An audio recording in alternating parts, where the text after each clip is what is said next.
উত্তর কলকাতায় একটি অন্যতম জনপ্রিয় মন্দির পরেশনাথ মন্দিরের কাছে। এই মন্দিরটি অবস্থিত মানিকতলা এবং গৌরীবেড়িয়ার মাঝখানে। তো এটা খুব ইজিলি কমিউনিকেট করা যায়, মানে আপনারা যদি শিয়ালদা বা হাওড়া থেকে আসেন তাহলে এটা আপনারা ইজিলি আসতে পারেন। শিয়ালদা থেকে যে কোনো বাসে আপনারা হাতিবাগান এসে হাতিবাগান থেকে অটো পাওয়া যায়, সেই অটো করে যে অটোগুলো আপনার উল্টোডাঙ্গার দিকে যাচ্ছে সেখানে গিয়ে সেখান থেকে আপনারা বলতে পারেন যে গৌরীবেড়িয়া নামিয়ে দেবে। বা হাওড়া থেকে ফেরি করে আপনারা যদি ফেরিঘাট পার হয়ে উল্টো দিকে আপনার আহিরটোলা ঘাটে আসেন, তো সেখান থেকেও অটো পেয়ে যাবেন গৌরীবেড়িয়ার জন্য। তো এখন আমরা এসে গেছি পরেশনাথ জৈন মন্দিরের সামনে। তো এখানটা একটু ঘুরে দেখব, চলুন যাওয়া যাক। এই দেখুন, কথা বলতে বলতে আমরা পৌঁছে গেছি পরেশনাথ মন্দিরের কাছে। এখানে একটা কথা বলে রাখি, পরেশনাথ মন্দির বলতে আমরা কিন্তু কোনো একটি নির্দিষ্ট মন্দিরকে বোঝাই না। এখানে পরপর 4টি মন্দির আছে এবং এই 4টি মন্দির আমরা এক এক করে ঘুরে দেখব। মন্দিরে ঢোকার আগেই দেখতে পাচ্ছেন রাস্তার দুধারে কিরম সুন্দর করে জৈন সম্প্রদায়ের বিভিন্ন উল্লেখযোগ্য ঘটনাগুলি সুন্দরভাবে ফুটিয়ে তোলা হয়েছে, যা মন্দিরে ঢোকার আগেই মনটা ভালো করে দেয়। চলুন এক এক করে প্রত্যেকটি মন্দির ঘুরে দেখা যাক।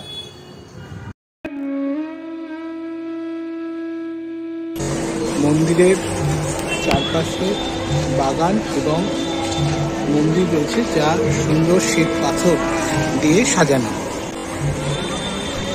পরেশনাথের এই মূল মন্দিরটি হল শ্রী শীতলনাথজি মন্দির।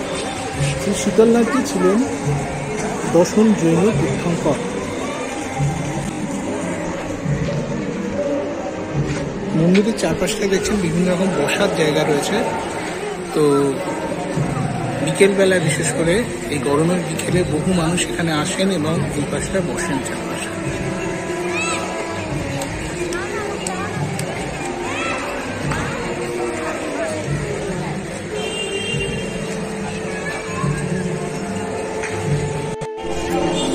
দেখুন, মন্দিরের সামনে সুন্দর জলাধার রয়েছে, যেখানে প্রচুর পরিমাণ মাছ রয়েছে।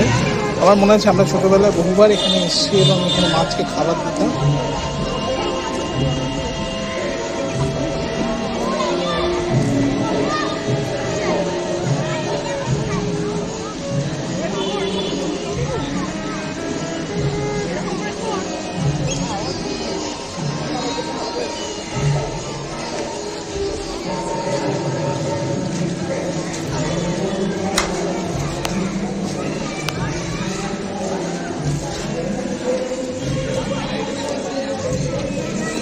এইখানে বিশেষ করে আপনার পরেশনাথ যাত্রার সময় প্রচুর ভক্ত সমাগম হয়ে থাকে।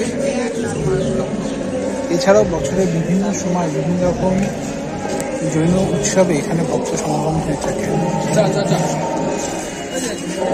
দেখতে পাচ্ছেন উত্তর কলকাতার এবং হিন্দি অঞ্চলের মধ্যে যে সুন্দর একটা, মানে এখানকার যে কারুকার্য করা রয়েছে সেটা দেখে মনেই হচ্ছে না কলকাতায় আমরা রয়েছি, মনে হচ্ছে যেন রাজস্থানের কোনো একটি মন্দির দেখছি।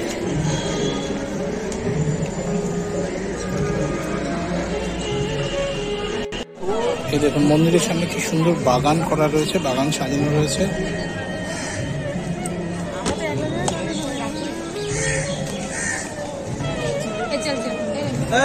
মানে আসতে একটু দেরি হয়ে গেছে। এই দেখুন কি সুন্দর কারুকার্য করা রয়েছে চারপাশে। মন্দির 7টা অবধি খোলা থাকে। মূল মন্দিরের মধ্যে এবার আমরা প্রবেশ করবো। মূল মন্দিরের মধ্যে কিন্তু ক্যামেরা বা মোবাইল কোনো রকম কিছু নিয়ে যাওয়া বারণ। তো ওইখানটায় আমি ক্যামেরা বা মোবাইল নিয়ে যাব না, ভেতরটা আমি দেখাতে পারবো না। তো বাইরেটাই আমি ঘুরে দেখাচ্ছি। এবার আমরা একটু মূল মন্দিরে প্রবেশ করছি।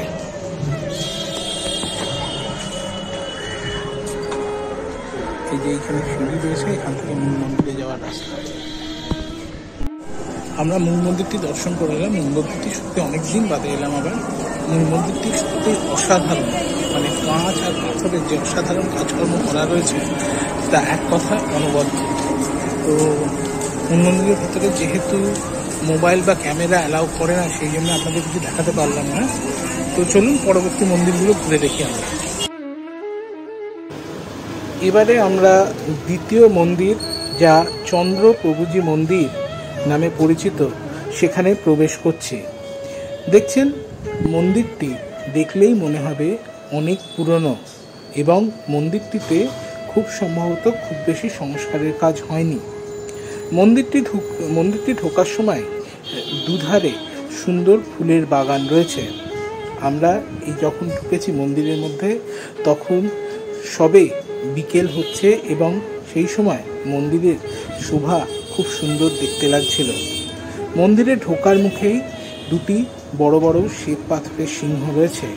চলুন এবার আস্তে আস্তে সিঁড়ি দিয়ে মন্দিরের মধ্যে ঢোকা যাক।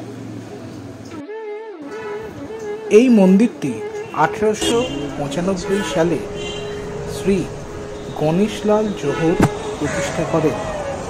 এই মন্দিরটিও খুব সুন্দরভাবে শ্বেত পাথরের দিয়ে তৈরি এবং খুব সুন্দরভাবে মেনটেন করা রয়েছে।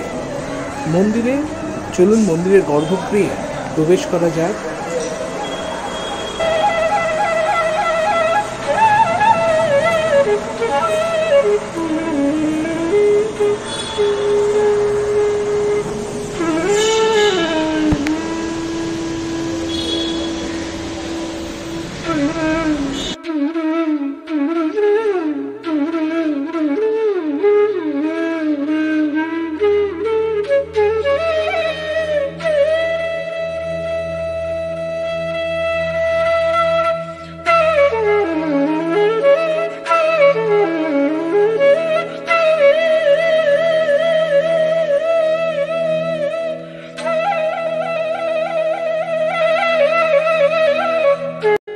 মন্দির দেখার পর এবার আমরা যাচ্ছি দাদাজির মন্দির দেখতে।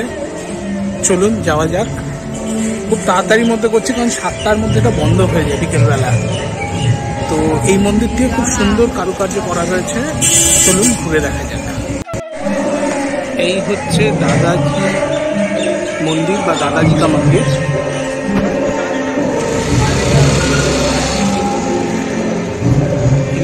দেখলে মনে হবে যেন আমরা রাজস্থানের কোথাও রয়েছে। চলুন আস্তে আস্তে ভেতরে ঢোকা যাক।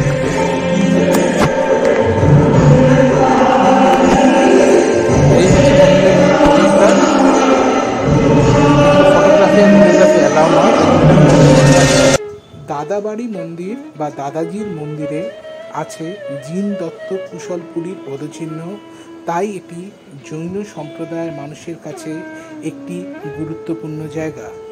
এই মন্দিরের ভেতর ভিডিওগ্রাফি বা ফটোগ্রাফি বাইরে থেকে যাওয়া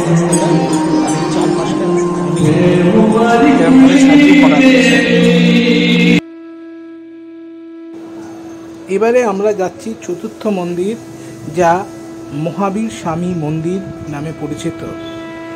মহাবীর স্বামী ছিলেন 24তম জৈন তীর্থঙ্কর। আপনি যদি দেখেন, উত্তর কলকাতার এই ঘিঞ্জি অঞ্চলের মধ্যে বিশেষত এই মন্দির চত্বরে, পরেশনাথ মন্দির চত্বরে এই 4টি মন্দির খুব সুন্দরভাবে সাজানো গোছানো রয়েছে এবং এদের মন্দিরের ভেতরে কারুকার্য আপনাকে সত্যিই মুগ্ধ করবে। এই মন্দিরের ভেতরেও ফটোগ্রাফি বা ভিডিওগ্রাফি অ্যালাউ না, আমি সিকিউরিটি পারমিশন নিয়ে ভিডিও তুলেছি। মন্দির ভ্রমণ আমাদের আজকের মতো শেষ হয়ে গেল। তো মন্দির বিকেলবেলা 7টা অবধি খোলা থাকে, তো 7টার একটু আগে আপনারা আসতে পারেন, খানিকটা ঘুরে দেখতে পারেন। তো আজকের ভিডিও আমি এখানেই শেষ করছি। তো পরবর্তীকালে আবার একটি ভিডিও দেখা হবে।